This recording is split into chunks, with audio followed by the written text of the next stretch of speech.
नमस्कार दोस्तों, गीगल क्लासेज में आपका हार्दिक स्वागत है। आज हम पढ़ेंगे भारत की स्थिति और विस्तार।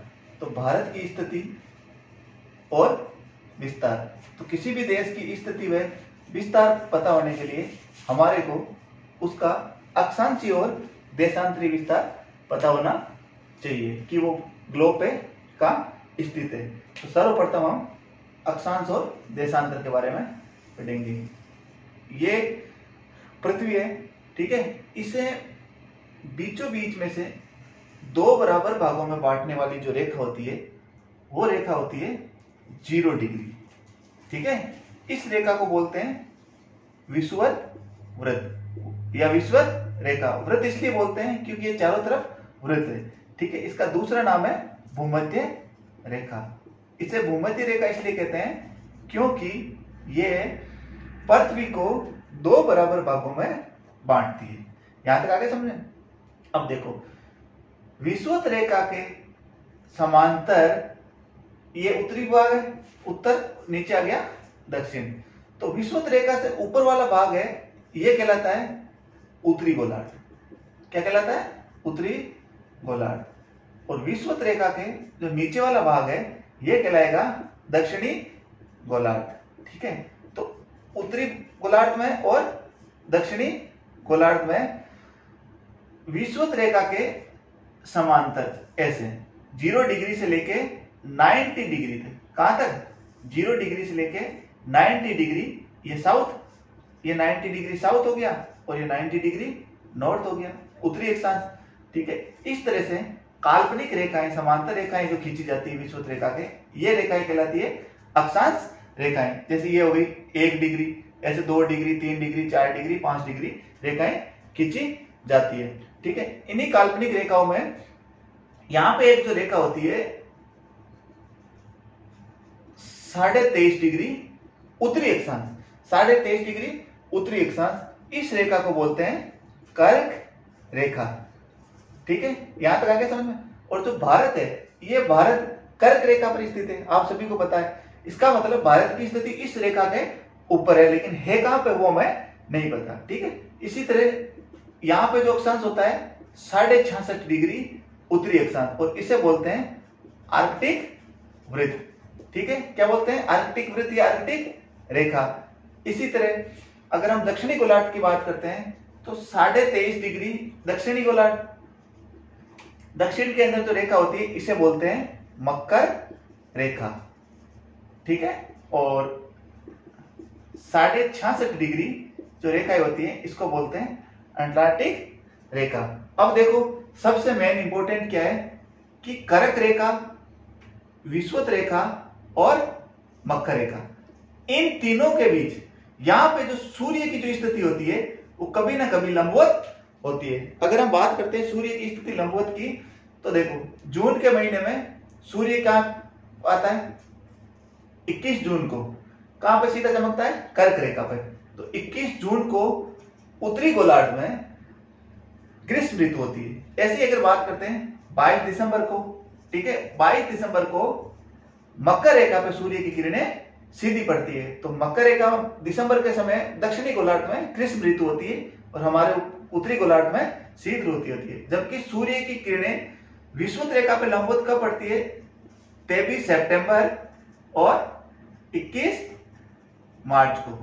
यहां तक आ गया समझ में? ठीक है। अब ये जो क्षेत्र है, यहां सूर्य की किरणें लंबवत पड़ती है, इसका मतलब ये जो क्षेत्र कौन सा हो गया? उष्ण कटिबंधीय क्षेत्र। कौन सा कटिबंधीय क्षेत्र हो गया? उष्ण कटिबंधीय क्षेत्र। अक्षांश और देशांतर जब हम पढ़ेंगे तो हम पता चलेगा कि अक्षांश 0 डिग्री से लेके 23.5 डिग्री के बीच का जो भाग होता है ये क्या होता है? उष्ण होता है, मतलब कर्क रेखा से मकर का। इससे जस्ट ऊपर वाला भाग हो गया उपोष्ण कटिबंधीय, और उसके जो ऊपर वाला दूर हो गया शीत कटिबंधीय। यहां तक आ गया समझ में? ठीक है। तो ये हो गई अक्षांश रेखाएं। अक्षांश रेखाओं की जो मेन विशेषता होती है, अक्षांश रेखाएं एक दूसरे की क्या होती है? समांतर होती है, मतलब ये एक दूसरे को कहीं काटती नहीं है, ठीक है। अब हम बात करते हैं देशांतर रेखाओं की। तो उत्तरी ध्रुव से लेके दक्षिणी ध्रुव को मिलाने वाली जो सीधी खड़ी रेखाएं होती है ये कहलाती है देशांतर रेखाएं। ये मान लो जो देशांतर रेखा है इसे हमने लिया 0 डिग्री। इसको और क्या बोलते हैं? ग्रीनविच रेखा। ठीक है, यहां तक आगे समझे। अब देखो देशांतर का आपको नए डायग्राम से समझाता हूं। देशांतर रेखा यहां तक समझ में आ गया? कोई भी प्रॉब्लम हो तो कमेंट करके पूछ सकते हो। ठीक है, अब बात करते हैं देशांतर की। तो देखो ये कौन सा भाग होता है? पूर्वी भाग। ये कौन सा भाग होता है? उत्तर। ये दक्षिण और ये पश्चिम। तो उत्तरी ध्रुव से लेके दक्षिणी ध्रुव तक मिलाने वाली ये जो रेखाएं होती है सीधी खड़ी, ये होती है देशांतर रेखाएं। और बीचों बीच दो बराबर भागों में बांटने वाली होती है विषुवत रेखाएं। अब इस तरह से ये क्या होगी? उत्तरी ध्रुव से आके सीधा दक्षिणी ध्रुव की ओर। 0 डिग्री से पूर्व की ओर 180 डिग्री देशांतर होते हैं, ये पूर्वी देशांतर। और 0 डिग्री से पश्चिम की ओर जो 180 देशांतर होते हैं, ये कहलाएंगे पश्चिमी देशांतर। क्या कहलाएंगे? पश्चिमी देशांतर। इसका मतलब देशांतरों की जो संख्या है वो कितनी होगी? 360। कितनी होगी? 360। ठीक है, यहां तक आ गया समझ में? अच्छा, दूसरी चीज, अगर अक्षांश की बात करते हैं तो अक्षांश जो रेखा है, जो अक्षांश जो रेखा है, ये अक्षांश रेखाएं कितनी है? अक्षांश अगर बात करें रेखा की तब तो आएगी 179 अक्षांश रेखाएं। लेकिन टोटल कुल अक्षांशों की बात हो कि कुल कितने अक्षांश है, तब होंगे 181। कैसे? एक तो 0 डिग्री, 90 ऊपर 90 नीचे, तब तो कितना हो गया? 181 अक्षांश। जबकि उत्तरी ध्रुव और दक्षिणी ध्रुव अक्षांश रेखा ना होके बिंदुवत है, इसलिए अगर अक्षांश रेखाएं पूछे तो 179 और कुल अक्षांश पूछे तो 181। अब हमें कोई भी देश की स्थिति ज्ञात करने के लिए उसका अक्षांशीय और देशांतरीय विस्तार पता होना चाहिए। मैंने बताया था कि दो अक्षांश एक दूसरे के समांतर होते हैं, कहीं नहीं काटते, जबकि देशांतर क्या होते हैं? विषुवत रेखा में दो देशांतरों के जो मध्य की दूरी होती है वो सर्वाधिक होती है। और जैसे जैसे ध्रुवों की ओर, चाहे उत्तरी ध्रुव हो चाहे दक्षिण ध्रुव हो, हम ऊपर नीचे जाते हैं तो देशांतरों की दूरी क्या हो जाती है? कम होती जाती है। यहां तक समझ में आ गया?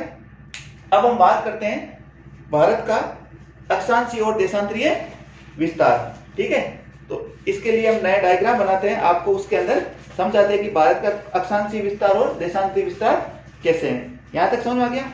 ठीक है, अब देखो अगर हम बात करते हैं इस अक्षांश और देशांतर को, इस अक्षांश और देशांतर को सिंपल पेपर में नोट करेंगे तो ये क्या होगी? जो खड़ी रेखाएं होती है, ये खड़ी रेखाएं कौन सी होगी? देशांतर रेखाएं। ये सभी की सभी क्या होती है? देशांतर रेखाएं। और ये जो टेढ़ी रेखाएं हैं, ये कौन सी रेखा होगी? अक्षांश रेखा। ये ग्राफ बन गया। तो हमें अगर किसी भी जगह का अक्षांशीय और देशांतरीय विस्तार पता है तो हम क्या है? उसका स्थिति पता कर सकते हैं। अगर बात करते हैं भारत का जो अक्षांशीय विस्तार है, वो जो भारत का अक्षांशीय विस्तार की बात करते हैं तो भारत क्या है? अक्षांशीय विस्तार 8 डिग्री 4 मिनट से शुरू होकर 37 डिग्री 6 मिनट उत्तरी अक्षांश में। इसका मतलब जो ग्लोब में है, भारत उत्तर में, उत्तरी गोलार्ध में 8 डिग्री 4 मिनट से लेके 37 डिग्री 6 मिनट तक। यहां तक आ गया समझ में? ठीक है, अब बनाते हैं भारत का डायग्राम। अब ये देखो, ये क्या है? भारत का मैप। सही तो नहीं बना, लेकिन इससे समझेंगे। देखो, अब भारत की अगर हम बात करते हैं मुख्य भूमि की, तो ये मुख्य भूमि की रेखा है। यहां से लेके भारत यहां तक स्थित है। ठीक है, तो भारत का जो ये दक्षिणतम भाग है, ये कहां से स्टार्ट होता है? 8 डिग्री 4 मिनट, ये मिनट का है, उत्तरी अक्षांश। भारत कहां से शुरू होता है? 8 डिग्री 4 मिनट उत्तरी अक्षांश से लेके 37 डिग्री, कितना? 37 डिग्री 6 मिनट उत्तरी अक्षांश। इसका मतलब जो भारत की जो स्थिति है वो उत्तरी अक्षांश, मतलब उत्तरी गोलार्ध में। तो ये भारत का जो दक्षिणतम बिंदु है, ये कौन सा? मुख्य भूमि का। कौन सा? ये मुख्य भूमि का। ये जो मुख्य भूमि का जो दक्षिणतम बिंदु है, इसे बोलते हैं कन्याकुमारी में। क्या? कन्याकुमारी, या इसे बोलते हैं केप कमोरिन। क्या बोलते हैं? केप कमोरिन। इसका दूसरा और भी नाम है, उसे बोलते हैं कुमारी अंतरिक्ष, ठीक है। ये तीनों आपको नाम याद करने हैं, ठीक है। ये किसका है, मुख्य भूमिका, ठीक है, ये जो दक्षिणतम बिंदु। लेकिन अगर हम बात करते हैं अंडमान निकोबार जो द्वीप समूह है, उसमें जो सबसे जो नीचे वाला जो द्वीप है निकोबार, ये इससे नीचे है। मतलब अगर जलीय स्थिति बात करते हैं तब जो भारत का जो दक्षिणतम बिंदु है बिल्कुल वो हो गया 6 डिग्री 45 मिनट, और इसे बोलते हैं इंदिरा पॉइंट। क्या बोलते हैं, इंदिरा पॉइंट या पार्सल पॉइंट। ये कौन सा हो गया, इंदिरा पॉइंट, ठीक है, या पार्सल पॉइंट या पैगमिलियन पॉइंट। तो ये आपको तीनों के तीनों नाम याद करने हैं। ये भारत का क्या है, दक्षिणतम बिंदु है। कितना, 6 डिग्री 45 मिनट उत्तरी अक्षांश, और ये भी क्या है, उत्तरी अक्षांश। इसके जो नीचे जो रेखा होती है वो विषुवत रेखा होती है, और ये जो भारत का जो दक्षिणतम बिंदु है ये विषुवत रेखा से 876 किलोमीटर दूर है। कितना दूर है, 876 किलोमीटर दूर है। ये आपको इतना याद रहना चाहिए। तो अगर क्वेश्चन आए भारत का मुख्य भूमि का दक्षिणतम बिंदु कौन सा है, तब तो आएंगे 8 डिग्री 4 मिनट उत्तरी अक्षांश। और ये क्वेश्चन पूछे कि भारत का दक्षिणतम बिंदु कौन सा है, तब 8 डिग्री 45 मिनट, और ये किस कहां पर है, ग्रेट निकोबार में। यहां तक समझ में आ गया, ओके। यहां से लेके 8 डिग्री 4 मिनट से लेके 37 डिग्री 6 मिनट उत्तरी अक्षांश तक भारत की स्थिति। और ये वाला जो पॉइंट है सबसे ऊपर, इसी को बोलते हैं इंदिरा कॉल। क्या बोलते हैं, इंदिरा कॉल। ऊपर वाला इंदिरा कॉल, नीचे वाला इंदिरा पॉइंट। यहां तक समझ में आ गया। तो ये इंदिरा पॉइंट है, जब 2004 में सुनामी आई थी उसमें पूर्णतः नष्ट हो गया था। तो भारत का अक्षांशीय विस्तार आए 8 डिग्री 4 मिनट उत्तरी अक्षांश से लेके 37 डिग्री 6 मिनट उत्तरी अक्षांश के मध्य। अगर भारत का देशांतरीय विस्तार पता करें तो भारत, ये जो क्या है, देशांतरीय विस्तार की बात करते हैं तो 68 डिग्री 7 मिनट, कौन सा, पूर्वी देशांतर। 68 डिग्री 7 मिनट पूर्वी देशांतर से शुरू होके, ये तो इसका पूर्वी भाग है, ठीक है। पूर्वी भाग कहां पर है, अरुणाचल प्रदेश में। कौन सी जगह, किबिथु। ये कितना होगा, 97 डिग्री 25 मिनट पूर्वी देशांतर, यहां तक है। और ये कहां आएगा, अरुणाचल में। कहां है, अरुणाचल प्रदेश में। और स्थान कौन सा है, अगर स्थान की बात करें तो स्थान का नाम है किबुथु। कौन सा आ गया, किबुथु। यहां तक आ गया। तो आपको अगर देशांतरीय विस्तार पूछे 68 डिग्री 7 मिनट से लेके 97 डिग्री 25 मिनट, यहां तक ये इसका आ गया। ये जो 68 डिग्री 7 मिनट वाला है, ये गुजरात में एक जगह है, ठीक है, उसे बोलते हैं गौरमाता। क्या बोलते हैं, गौरमाता, ठीक है। ये आपको याद रखना है, गौरमाता से लेके किबुथु तक, ठीक है। ये गौरमुथु, इसका दूसरा नाम क्या है, सर क्रीक। और ये सर क्रीक है जो भारत और पाकिस्तान के बॉर्डर पर स्थित है, जहां नारायण सरोवर भी स्थित है। अब आप ये देखोगे भारत का जो अक्षांशीय और देशांतरीय विस्तार क्वेश्चन आता है वहां पे 8 डिग्री 4 मिनट उत्तरी अक्षांश से लेके 37 डिग्री 6 मिनट और उत्तरी अक्षांश, और 68 डिग्री 7 मिनट पूर्वी देशांतर से लेके 97 डिग्री 25 मिनट पूर्वी देशांतर। ये क्वेश्चन ये आपको याद रखना है, ठीक है। यहां तक आपके समझ आ गया, ठीक है। अब अगर बात करें 8 डिग्री और यहां इन दोनों के मध्य लगभग कितना है, 30 डिग्री अक्षांश का अंतर है, और पूर्व से पश्चिम भी लगभग कितना है, 30 डिग्री अक्षांशों का अंतर है, ठीक है। यहां तक समझ में आ गया। अब देखो भारत का अगर आकृति ऐसे करें तो आकृति कौन सी हो जाएगी, सम चतुष्फलकीय। कौन सी होगी, सम चतुष्कोणीय, ठीक है। तो ये भी क्वेश्चन आ जाता है।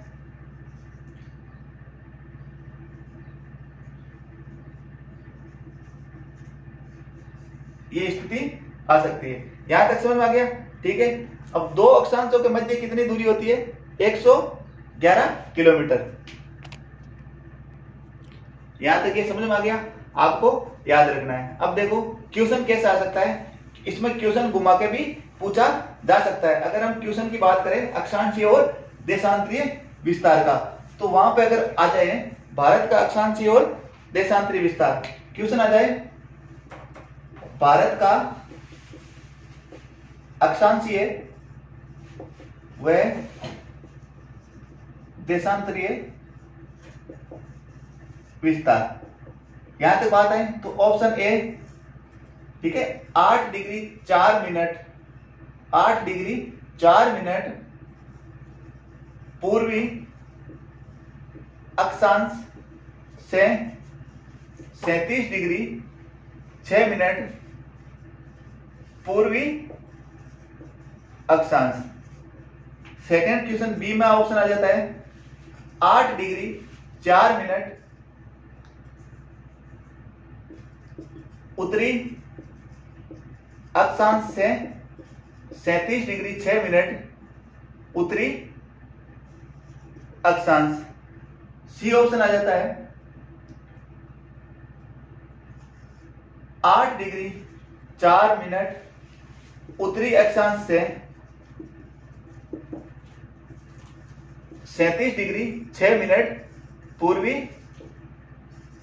अक्षांश। और आपको पूछ ले निम्नलिखित में से सही कौन सा है, तो देखो आप इसमें ये जो अक्षांश और देशांतर है उसमें सबसे पहले ये पता होना चाहिए कि जो अक्षांश होते हैं, ये अक्षांश क्या होते हैं, ये अक्षांश होते हैं उत्तरी। कौन से होते हैं? उत्तरी। सिर्फ यहां थोड़ा सा कंफ्यूज किया हुआ है। और जो देशांतर होते हैं, वो जो देशांतर कौन से होते हैं? पूर्वी। ये चीज आपको जरूर ध्यान रखना। देखो ये वैल्यू सेम, ये वैल्यू सभी वैल्यू सेम है, लेकिन कंफ्यूज कहां कर दिया? पूर्वी।